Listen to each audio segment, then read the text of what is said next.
আসসালামু আলাইকুম বন্ধুরা, আমি রান্না করব পেঁয়াজের কলি দিয়ে ছোট ছোট কই মাছ, দেশি কই মাছ দিয়ে দিলাম কিছুটা পেঁয়াজ কুচি,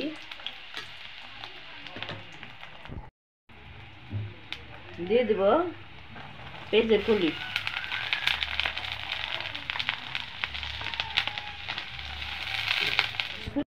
আমি পেঁয়াজের কলি দিয়ে ভুনা করবো। কই মাছ, শিং মাছ বলে ফেলছি আমি। আদা রসুন পেঁয়াজ বাটা, এখন আমি একে একে সব মশলা অ্যাড করে দেব। দিয়ে দিলাম মরিচের গুঁড়া। প্রত্যেকটা তরকারি পেঁয়াজের কলি দিলে ভালো লাগে। আমি পেঁয়াজের কলি দিলে পেস্ট দিই না, দিতেও পারেন, না দিলেও চলে। আমি পেঁয়াজ বাটা দিই,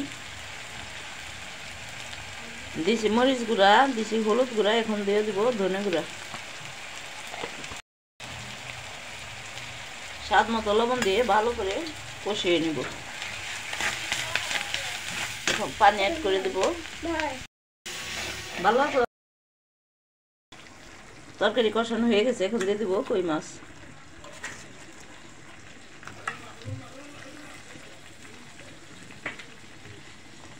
দিয়ে দেব কাঁচামরিচের ফালি।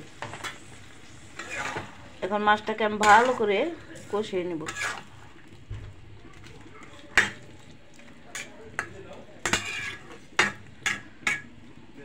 ঢেকে দেব।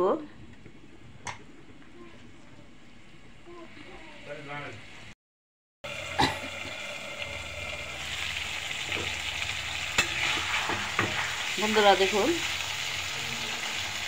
মাছটা আমি কষিয়ে নিয়েছি।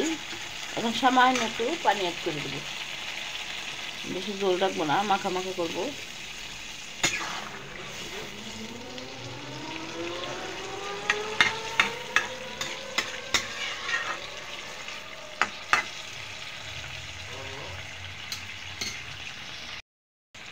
ধনিয়া পাতা অ্যাড করে দেবো।